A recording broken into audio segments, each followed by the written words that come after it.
मोदी सरकार 3.0 के मंत्रिमंडल का गठन हो चुका है और अब बारी है लोकसभा की, जिसमें स्पीकर का चुनाव किया जाना है। जिस तरह की चर्चाएं हैं उसके मुताबिक बीजेपी के एनडीए में सहयोगी तेलुगु देशम पार्टी और जनता दल यूनाइटेड की नजर स्पीकर पद पर है। टीडीपी और जेडीयू के स्पीकर पद की चाह रखने की एक वजह है। सभी जानते हैं कि गठबंधन सरकारों में बहुत से फैसले ऐसे होते हैं जिसमें स्पीकर की भूमिका बहुत ही महत्वपूर्ण हो जाती है और उनके विशेषाधिकार भी काम आते हैं। अब इस मामले में हमेशा अटल बिहारी वाजपेयी की सरकार के गिरने का वो वाकया भी याद किया जाता है, जिसमें स्पीकर जीएमसी बालयोगी ने एक ऐसा फैसला लिया और एक वोट से सरकार गिर गई थी। जीएमसी बालयोगी टीडीपी के खाते से स्पीकर बने थे। भारतीय शासन प्रणाली वेस्टमिंस्टर मॉडल का अनुसरण करती है और इसलिए देश की संसदीय कार्यवाही का नेतृत्व एक पीठासीन अधिकारी करता है, जिसे हम अध्यक्ष या स्पीकर कहते हैं। भारत के प्रथम प्रधानमंत्री पंडित जवाहरलाल नेहरू ने कहा था कि संसदीय लोकतंत्र में स्पीकर सदन की गरिमा और स्वतंत्रता का प्रतिनिधित्व करता है। क्योंकि सदन देश का प्रतिनिधित्व करता है, इसलिए स्पीकर एक तरह से देश की स्वतंत्रता का प्रतीक होता है। अब आपको बता दें कि संविधान के मुताबिक एक लोकसभा स्पीकर के पास अपार प्रशासनिक यानी कि एडमिनिस्ट्रेटिव और विवेकाधीन शक्तियां होती हैं। जानिए कि वो क्या शक्तियां हैं जिसकी वजह से स्पीकर के चुनाव के लिए हर पार्टी ललायत होती है और अपना उम्मीदवार चाहती है। स्पीकर सांसदों के बीच अनुशासन और मर्यादा सुनिश्चित कर लोकसभा में कामकाज का संचालन करता है। स्पीकर लोकसभा के सदस्यों के अधिकारों और विशेषाधिकार की भी रक्षा करता है और दूसरी तरफ गतिरोध को हल करने के लिए भी स्पीकर वोट देने की अपनी पावर का उपयोग भी करता है। ऐसा तभी होता है जब सदन में दोनों पक्षों को बराबर वोट मिल जाए, तो ऐसे में स्पीकर का वोट ही निर्णायक होता है। अब और क्या शक्तियां हैं? तो सदन में कोरम के अभाव में उसके पूरा होने तक सदन को स्थगित करना या किसी बैठक को निलंबित करना, ये भी स्पीकर का ही कर्तव्य है, उसकी शक्तियां हैं। स्पीकर संसद सदस्यों की सदन में चर्चा के लिए एजेंडे को भी तय करता है। स्पीकर को प्रक्रिया के नियमों की व्याख्या करने की अपार शक्तियां मिली होती हैं। वो सदन का सदस्य होने के साथ ही उसके पीठासीन अधिकारी भी हैं, इसलिए सदन का अनुशासन सुनिश्चित करना उनका काम है, दायित्व है।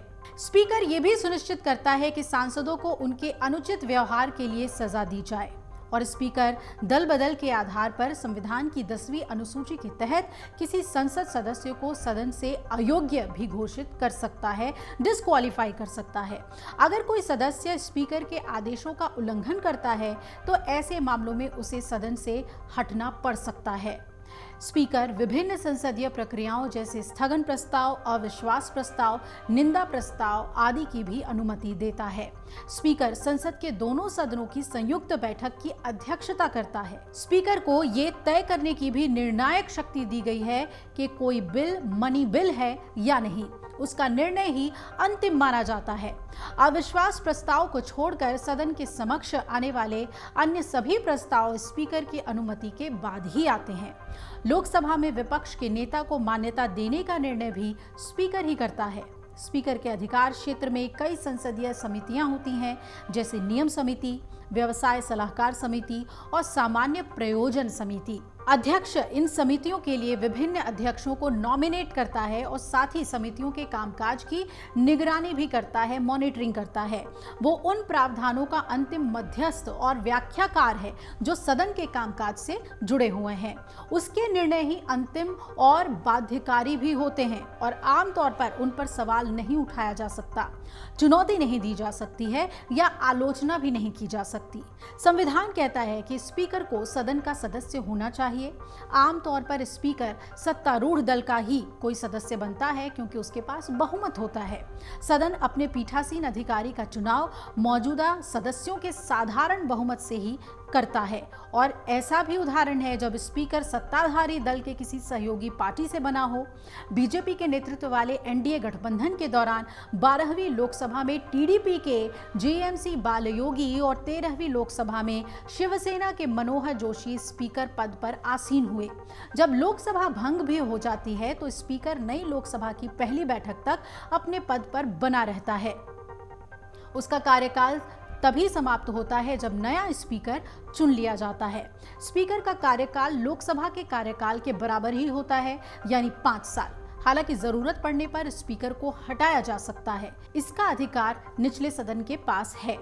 संविधान के अनुच्छेद 94 और 96 के मुताबिक सदन बहुमत यानी कि सदन की उपस्थिति और वोट करने वाली कुल संख्या का 50% से अधिक इसके द्वारा प्रस्ताव पारित कर स्पीकर को हटा सकता है। आपको बता दें कि जन प्रतिनिधित्व अधिनियम 1951 की धारा 7 और 8 के तहत लोकसभा सदस्य के तौर पर अयोग्य घोषित होने पर स्पीकर को हटाया भी जा सकता है। डॉक्टर नीलम संजीव रेड्डी एकमात्र स्पीकर हैं जिन्होंने अपने पद से इस्तीफा दिया था, लेकिन उनके मामले में स्थिति कुछ अलग थी। वो राष्ट्रपति पद के उम्मीदवार बने। वो एकमात्र ऐसे स्पीकर हैं जो बाद में राष्ट्रपति पद पर आसीन हुए थे। तो स्पीकर की शक्तियों के बारे में हमने आपको इस एक्सप्लेनर में बताया है। अब आगे देखना है कि एनडीए और इंडिया किस तरीके से स्पीकर का चुनाव करती है और क्या इस बार डेप्यूटी स्पीकर भी चुने जाते हैं। अगर आप ये वीडियो YouTube पर देख रहे हैं तो हमारे चैनल को सब्सक्राइब करें और बेल आइकन को दबाना ना भूलें। अगर आप Facebook पर ये वीडियो देख रहे हैं तो हमारे पेज को लाइक करें।